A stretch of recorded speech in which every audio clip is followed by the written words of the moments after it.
So, as we begin our journey, I want to remind you one simple truth. The first phase in which I will be narrating the story is most important out of all the three stages because it will develop a storyline and a contextual understanding in which the hard facts will get stored.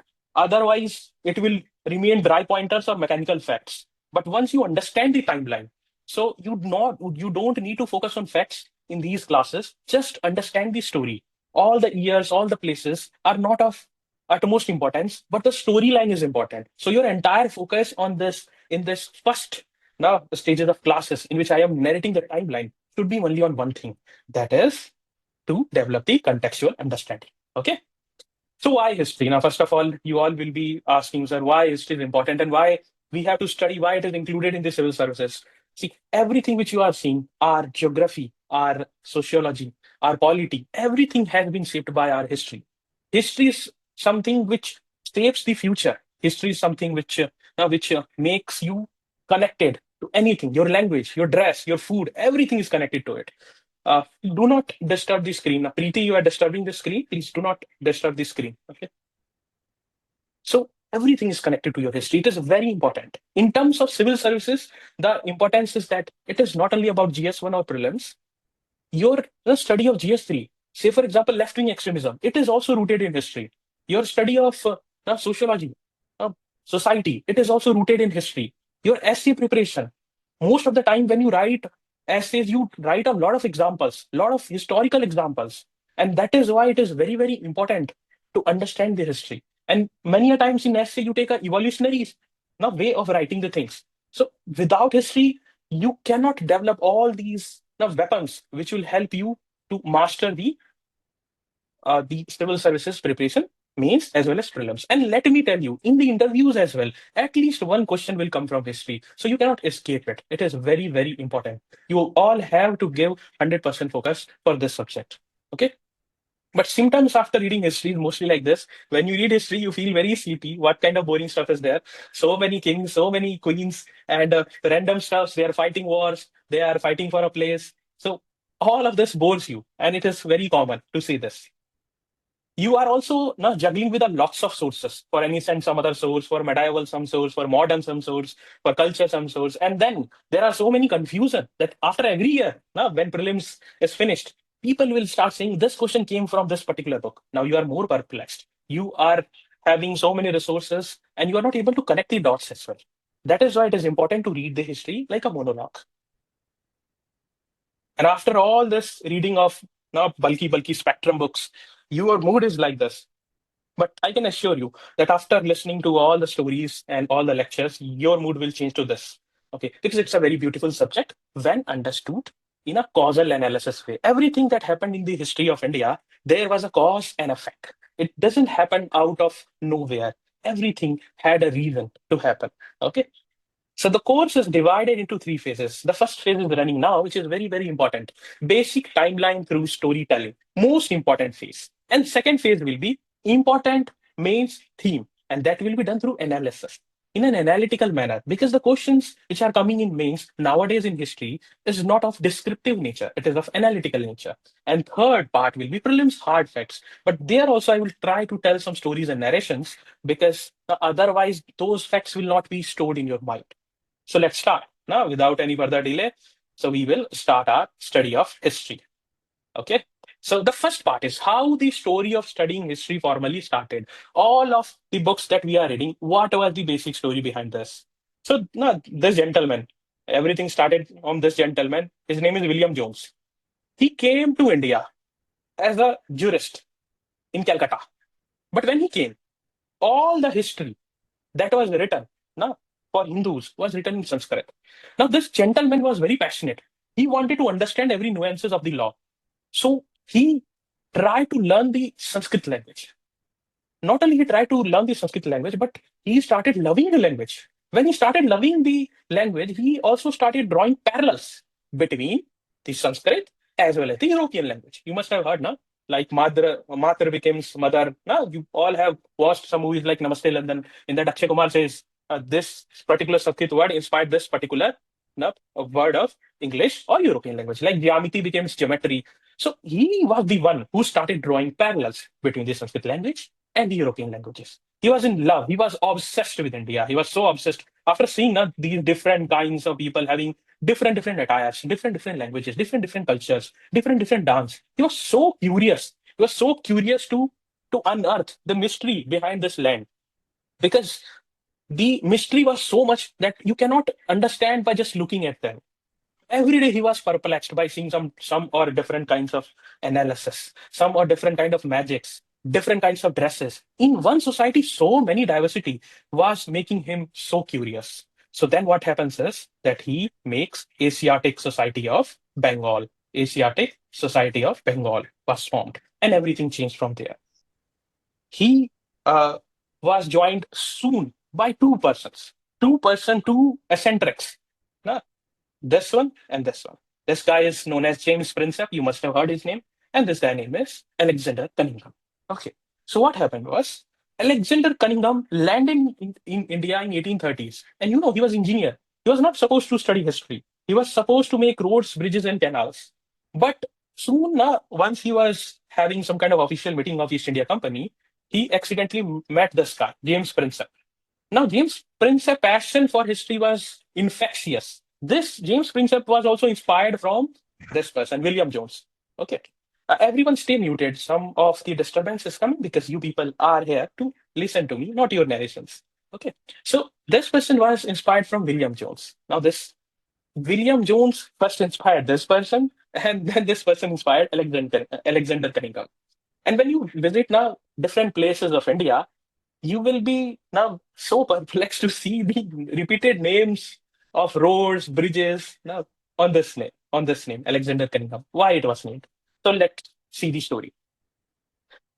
So he now, when he met James Prinsep, he was so inspired again that he left his road making, bridge making, and he joined the Asiatic Society of Bengal.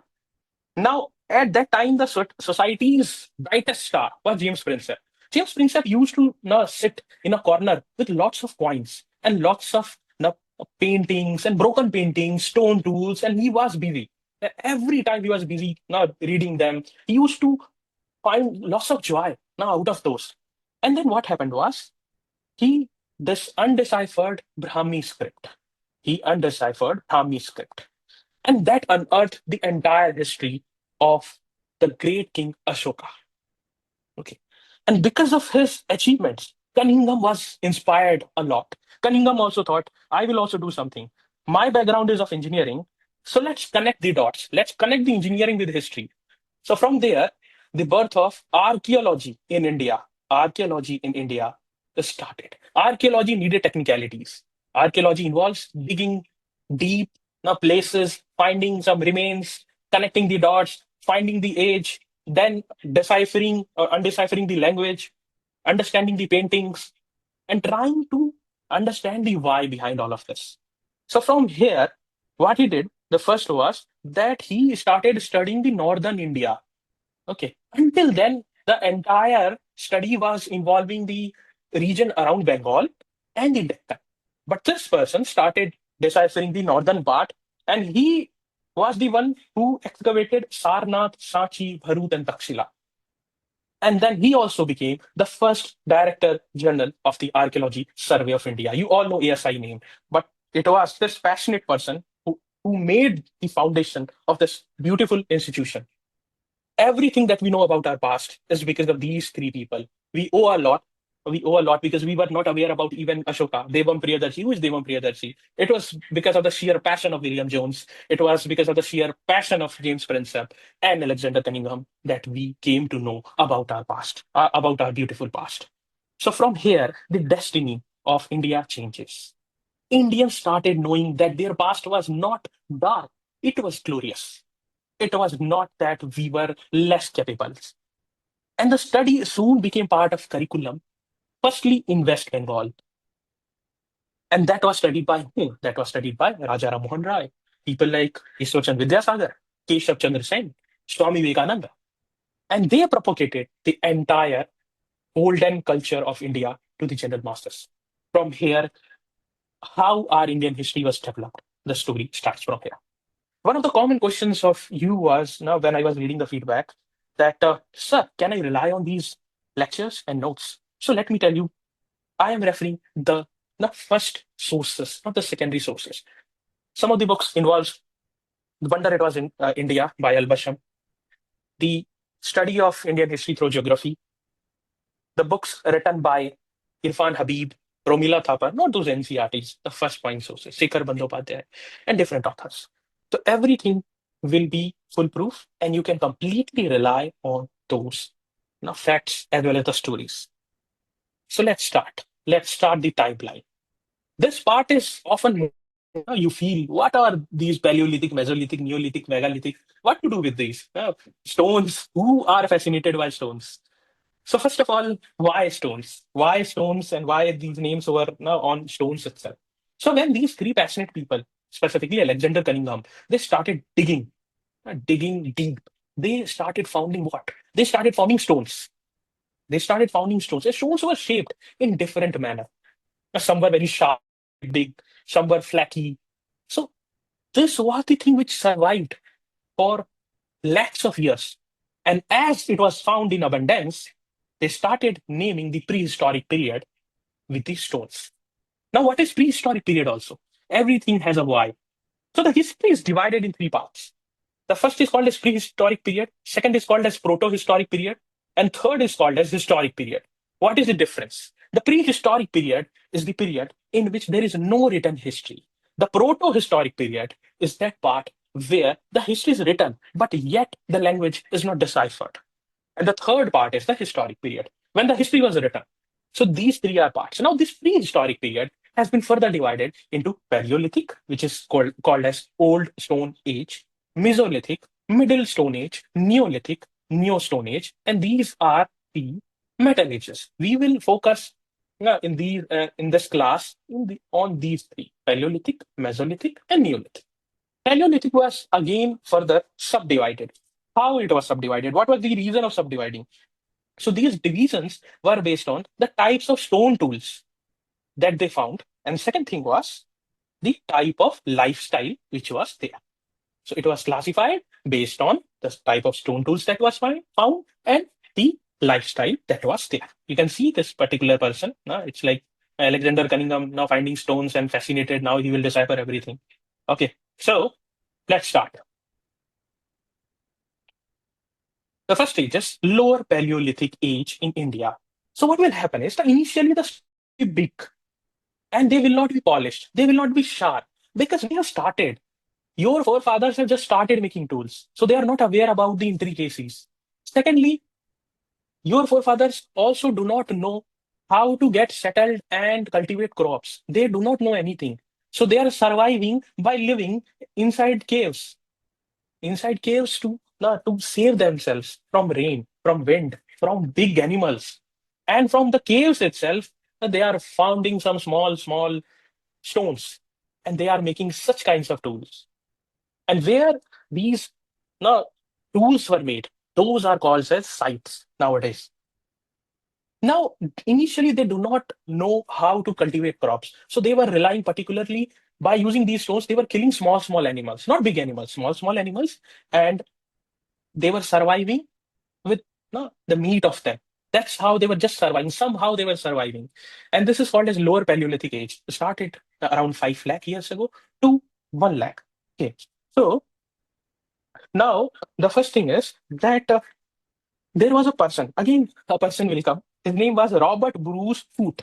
Okay. He was a British geologist and he was the first one who found the Paleolithic site in India. And that site is where? The site is in Tamil Nadu. Tamil Nadu, which also has one of the oldest language of the world, Tamil, also has one of the earliest sites. Here, the site name is Pallavaram. In Pallavaram, there was a hand axe that was found. Okay. And from there, the quest of learning the slower Paleolithic age started. So as you know, that they do not know how to polish it, how to make it sharper. So they were not able to survive with huge amount of food. When food was not there, how they will go for art, religion, etc. As it is said, when your stomach is full, then only you start singing or dancing or thinking about higher order needs like religion, etc. It won't come until you have the stomach filled. Okay. Everyone, please mute yourself. Some are still haven't muted. Please help your other friends also because they will be listening to the recording. Okay. The second part is called as Middle Paleolithic Age. It is somewhere from 1 lakh to 40,000 BC. Now look at them. Okay. Still, they are surviving now by just wearing some of the skins of animals. They are still surviving by not having any kind of settled life or family. But now, as it is said, when you give your 100% to do anything, you become better at it. So our forefathers also became better in making tools. And now the tools which were made became a bit more polished, a bit more flaky, a bit more sharp. And from there, they started controlling more their surrounding. And that's how they started hunting in more number, and they also became better at hunting. They also became better at tool making. So their prosperity increased a bit. So that's how the history is connected. It is connected, as said by Charles Darwin, that everything that happens in an evolutionary manner. Okay. So now we will study the last stage, okay, that is Upper Paleolithic Age in India. It started from 40,000 approximately BC to 10,000 BC. Now, what happened is that during this time period, one more good thing happened for our forefathers, that was climate change. Climate change. The climate became comparatively warmer and low humidity. So ice age was also finishing. This was the last phase. Now that helped us a lot. That helped us in development of some new flora and fauna. Grassland started developing. Grassland started developing, and from here, your modern human, modern people, which we call it as Homo sapiens, emerged. Homo sapiens had now the size of brain bigger than their now previous now forms. Now we had Neanderthals, we had other now evolutionary phases as well, but Homo sapiens were most sharp. They had most intelligence out of all those stages. So now they were doing technological advancement. Now you can see the types of tools that they developed. There were needles, there were fishing tools as well. There were parallel sided blades as well. You can see different kinds of tools started developing. And there are also some of the sites like Kurnool in Andhra Pradesh, where these eccentric people have found even the tools made from bones. So this is something which was unique in this time period. Okay. Now, as I said, that climate change became evident. So slowly, from a perfectly hunter-gatherer to more prosperous human being, the journey started. Now came a time period which is known as Mesolithic age. It is very crucial in study of history. Why? Because ice started melting, advancement in flora and fauna became even more, and that shaped the lifestyle. The lifestyle was changed. Tool became even more advanced. A new modern tool that was developed was known as microliths. Microliths. So microliths had peculiarity. It was very lightweight. Okay, anyone can carry. Secondly, it was made from purely fine rock. So it was very polished. It was very sharp. And now the hunting capability of our forefather was at the highest level. It was also now as it was lightweighted. It was lightweighted, small tools were there. So now composite tools were also made. Composite tools which helped them to also start harvesting, to also do a kind of now crop harvesting. And now there was beginning of something better, something which will reshape our study of humanity. Okay. Now, what happened was that there was, due to the development of grassland, as ice started melting, some of the animals who used to survive on grasses like deers, antelopes, goat, sheep, cattle, their population increased. And our brainist forefathers, they started learning domestication of animal in this time period. They started studying their breeding habits. You can see in the picture. Range of activities is done by them. They have also developed these bow and arrows. They are learning the breeding pattern. They are learning how what they like to eat, what type of grass, everything they are studying.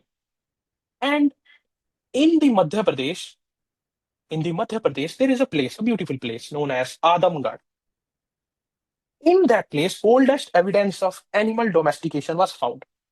You must be fascinated. Sir, all the sites that you are telling is either in the Vindhyas or foothill of Vindhyas, okay, or in the Deccan. Why so? Now you also understand it. See, the Himalayas was a very new mountain. The mountain was not providing good quality stone. The Vindhyas and Deccan had matured mountains. They were providing them good natural caves. They were also providing them good quality stones. So naturally, almost all the sites have been found either in the Deccan or in the Vindhyas or in the foothills of Vindhyas. So all the sites that were discovered was in these places. There is again causation. There was a question, a beautiful question asked by UPSC, how geography will relate to our history. So this is how the geography is shaping our history. Secondly, you will see that these sites are found near rivers. Okay. Ruskar, please mute yourself. Now, everyone, please mute yourself. Okay, so that it helps everyone. So it was around rivers. A river helps to give them water. River helps them to survive. That is why it is near Narmada Valley. It is in places where they can find water. So this is the reason that most of the sites that you will read or would have read is near Deccan or Vindhyas or near the foothills of Vindhyas or in the banks of our prominent rivers, including Narmada. One of the important sites that you must have read is Bhimbetka. Okay. So this is the advancement that they had done. This is called as microliths. This is called as microliths. Now, another thing that they did now, since they became better hunter-gatherer, so they started utilizing these skins even in better manner to make better clothes. Okay, you can see the clothes have become more stretched, more better. So this is another advancement that started happening. Also, there was beginning of farming. Since they had developed what they had developed, they had developed composite tools. So they were now able to do farming also, as environment was also favoring them. The ice had melted, the temperature has become more warmer, and that has helped them to cultivate some of the earliest crops at that time. The earliest crops were wheat, barley, rice. Okay, these start. Some of the disturb some of the disturbances are still coming. Please mute yourself, Anga. Okay, please everyone. Just one cooperation. Mute yourself. It takes hardly 1 second. Okay, everyone, please. Okay. So now, as the prosperity increased, now the prosperity has reached a new height. Now, as I said you earlier, when the stomach is filled, now they are thinking about higher order needs. Maslow has given a triangle. Now they started also focusing on things like arts. They started now painting their lives on rocks. And that's how the rock art developed. They started painting now mostly the wild animals, the hunting, dancing. Okay, and this is one of the images of Bhimbetka. And Bhimbetka, they started now drawing all these things. And from there, our eccentric three people, they started now reading it. What was now these paintings meaning at that time? Okay, so at different places like in Sambalpur also, in Jaora, and many places, these kind of rock paintings have been found. Also, religious sentiments started becoming more and more prominent. Okay, started in believing life after death. So now you must have read that there were several sites that started developing in which human was buried with animals, like dogs, and with food grains. So they were believing that there is something called as life after death, and after life also they would need food, they would need some important things to survive. That is why when they were burying the human, they were burying with the animals and food crates. So that's how this also, there is always a reason behind anything which is happening in the history. Okay, so these are sites, but as I told you, I am not focusing now on facts but on the narration of stories. Okay, I discussed about Palavaram, and I had also discussed about Adamgarh, Bhimbetka, etc. In story, you will read these names again and again. Now came the most advanced age in our studying of Stone Ages. Okay, that is Neolithic. Neolithic was something which was called as revolution. By whom? There was a very famous historian, Gordon Child. He said that there is a Neolithic revolution. From food gatherer to food producer, the mankind started a revolution, which is called as Neolithic revolution. And that changed the entire history. That changed how the human became the most important species in this entire planet. Before that, human was not the most important, most wisest species which will dictate the terms. From here, it reached to a level that it started dictating the terms in the history. And the time period was somewhere around 6000 to 1000 BCE. Okay. Now, you must have now heard the name of Allahabad. So when they started excavating some places near Allahabad, something very fascinating was found. Near Allahabad, there are two sites. One is Koldiva and second is Mahagara. Koldiva and Mahagara, don't try to cram these names. But what was so unique about it? They had found the traces of cultivation of rice. The first evidence of cultivation of rice in the world, not in India, was found from these places. And now, obviously, as we do anything in life, we become better and better at it. So the tool making became even better, more polished, more lighter, more sharper. So that was visible in this time period. Bone tools, more number of bone tools have survived from this era. Naturally, because it is latest compared to any of the stone ages. So more bone tools have survived from this place. There is another very important place in Bihar because a lot of ancient history will revolve specifically of the northern part around this particular place, Bihar. So in Bihar, there is a very important place known as Chirand. In Chirand, there were so many bone, weapons, and warfares that were found that helped to now kill even bigger animals, even bigger animals. As I told you, the lion was no longer the king of jungles. Our forefathers had become the king of the jungles from this time period. Okay. And the crops became diverse. Agriculture became more prominent. The crops like ragi, house gram, cotton, rice, wheat, barley, everything started now cultivating. Now, when these crops were cultivated, you have to store it as well. Now, where you will store? Now, again, they started thinking. This man started thinking what to do, what new thing to invent, what new thing to generate. Then they started making utensils from soil. That's how pottery making started. First, they were making from hand. Obviously, the beginning was not as refined. They started making it from hands. Handmade pottery. Then the number of pottery that they could make was very less. The crops that they were cultivating was high. So from there, due to quest of improvement, they started making foot wheels. And from foot wheels, they were making more number of potteries. And those potteries are also known as gravewares, painted gravewares. And you must have read about them as well. Apart from it, one more important thing was happening that was the cultivation of cotton, which started in the present day of Pakistan. Mehergarh, the place is known as Mehergarh. Earliest evidence of cotton cultivation started from here. But how it is important? As I told you, earlier our forefathers were wearing the skin of animals. Now, because of cotton, they started stitching cloths, stitching some finer cloths, some better cloths, cloths which could make them feel better. Okay. Cloths that could warm them. And not only that, from the ships, they started also developing woolen cloths. So when the winters used to come, now they can survive even in the colder places. Now they can even survive in the places which are not so inhabited by them. All things matter, even the cloths matter. So the discovery of cotton and discovery of wool made them now dispersed at different places. This is how small discoveries also shapes bigger things in the history. Also, one of the very important thing which was found was there is a place in the Jammu and Kashmir, in our extreme north, in the place J&K, there was a very important site which is known as Burja Home. Why it was important? So the dog was buried with human being. So from there now, all dog lovers of our present society, they claim that dog was the best friend even that time. So the sharp evidence of dog domestication, dog became the part of the human being, their biggest friend, was from there. Not only this, in Burja home, there were also different kind of houses, houses in which they were digging a kind of pits and they were living inside it. Because the Kashmir was always colder compared to the places of Deccan and Vindhyas.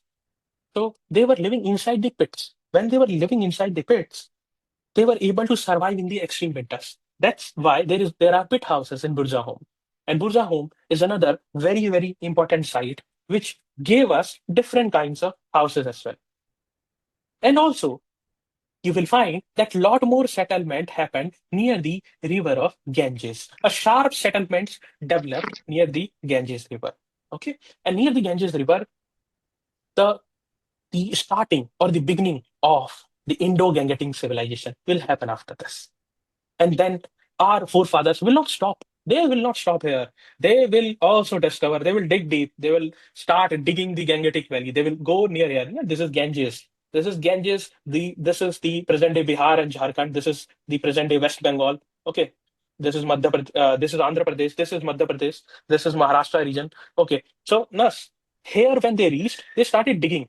They started digging the earth. And then they found what? They found some iron. They found some metals. From there, the discovery of the metal ages will start, which we will read in another class. But one thing which you need to understand is that whatever you don't know, the only thing new in the world is the history you do not know.